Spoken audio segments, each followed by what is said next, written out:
Hi, in this episode of Pedagogy After Dark, we discuss response to intervention that actually works.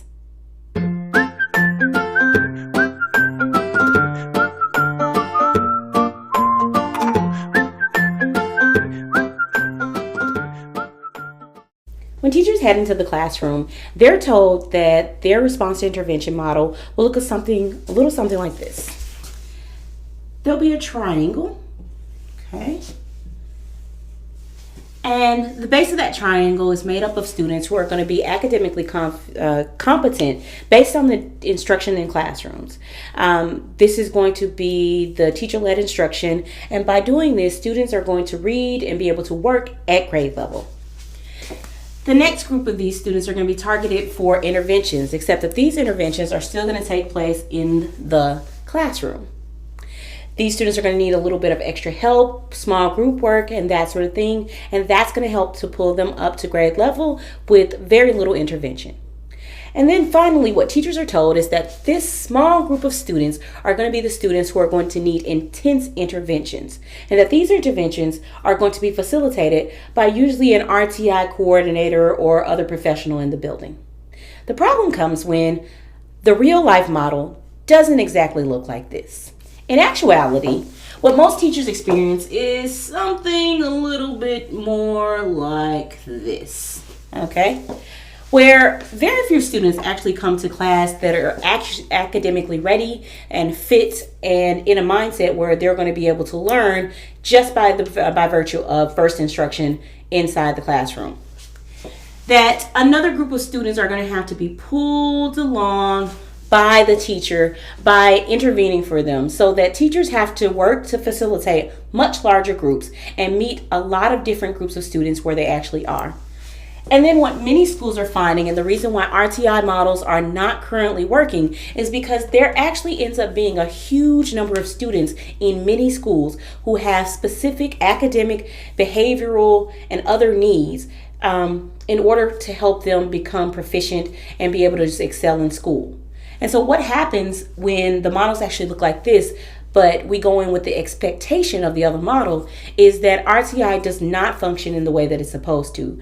Most students do not get the interventions they need, and teachers are left feeling out of sorts because they cannot manage all these behaviors in classrooms, and the RTI coordinator or professional in the building cannot possibly meet all of those students' needs academically, meet with them on one-on-one, create a individualized plan, and be able to coach and help them through this model. So with the staff that we currently have, this model will not work either, okay? So what we have to do is to create a model where the lines are drawn differently, where teacher instruction is going to have to meet this many students, where teachers are going to have to intervene again in order to meet this many students' need, and that there's going to have to reduce the number of students who need intense interventions, so that there actually can be one or two people in the building who are going to be able to service those intense need. And so the only way that this works is by making the actual professional, the teacher in the classroom, a master teacher.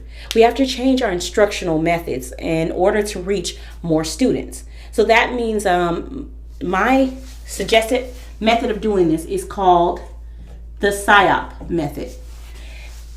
It's a research method originally intended for ESL students with intense academic needs, with a language barrier, and oftentimes with behavioral or other components that accompany those issues. And so what we get are students who are really, really far behind academically, that we have to accelerate their growth in pretty much one semester. This is called the Sheltered Instruction Observation Protocol, or SIOP. And what it actually guides teachers to do is to create comprehensible input that is tied with a seamless tie from instruction all the way to assessment. And while we won't go into all of the aspects in this video, this is something that teachers should research, because in order for the RTI method to work, Teachers have to become more effective inside the classroom. We have to reduce the number of students who are targeted for interventions, even inside the classroom. We have to learn to manage classrooms where students are going to be more self-directed. They're going to be self-directed learners in order to free up teacher time to work with other students inside the classroom. And we have to severely and drastically reduce the number of students who meet the RTI criteria. In most schools, that criteria includes students who are failing 2 or more core subjects. Well, if we look around our schools, we'll find that a really, really large percentage of students meet those criteria. And so we can either change the criteria, which isn't advisable, or we can take steps to make sure that those students reduce the number of classes that they're failing, that they increase their self-efficacy and feelings that they are able to achieve and do the work themselves, and that we hire a sufficient number of people in order to facilitate and work with these groups of these tier 3 students. This is an RTI model that works. In order for this model to work, it actually begins with preparation. All right, so of course this means that teachers have to be allotted time to actually plan during their planning period, and preferably with other people. Other people can help us see the holes and the issues with our lesson planning process. But it helps to have a pretty intensive lesson planning format that allows you to think of how you're going to engage, how your lesson is aligned, and how rigorous your lesson is going to be for your students. Because even though we're talking about helping students to meet goals, we are not talking about bringing those goals to them. We're talking about how to get students to grade level and to be able to work at that level. Based on our preparation, we are going to be able to increase or improve our lesson delivery. All right. This means that students are going to be able to understand more of what we say because we are going to give them comprehensible input. This input is going to help them build background knowledge. And in turn, they're going to understand a lot more of what we say. Now, when we talk about building background and making input comprehensible, this has to do with a word that gets thrown around a lot in education: scaffolding. One great way to make sure that you are scaffolding for your students is to look at your state standards across grade levels. And so if you know that your students are not able to address that standard at grade level in 7th grade, then look back at what the standard looks like in 6th grade and 5th grade and 4th grade until you find a place where you can meet your students. And this also actually gives you a roadmap about how to get back to where you need to be. So when we talk about meeting students where they are, that is a great philosophy in education, but we also have to get them where they're going. And so after scaffolding to make our input comprehensible for each student in order to build their background based on things that interest them and that are relevant to them, then our next steps are to address some of the needs that might come up with some of our tier 2 students. These students are going to require us to have a bag of tricks, if you will, of strategies, okay, that make learning fun and engaging and relevant to each of these students. And that is what is going to allow them to get through the hurdle of not understanding and not feeling like they're ever going to understand. We may have to adapt the content for them just a little bit. We may have to include other resources to help them, maybe a few definitions, but in general, we're going to keep them reading at grade level. We're just going to give them a little bit more support. This may mean bringing in supplementary outside materials.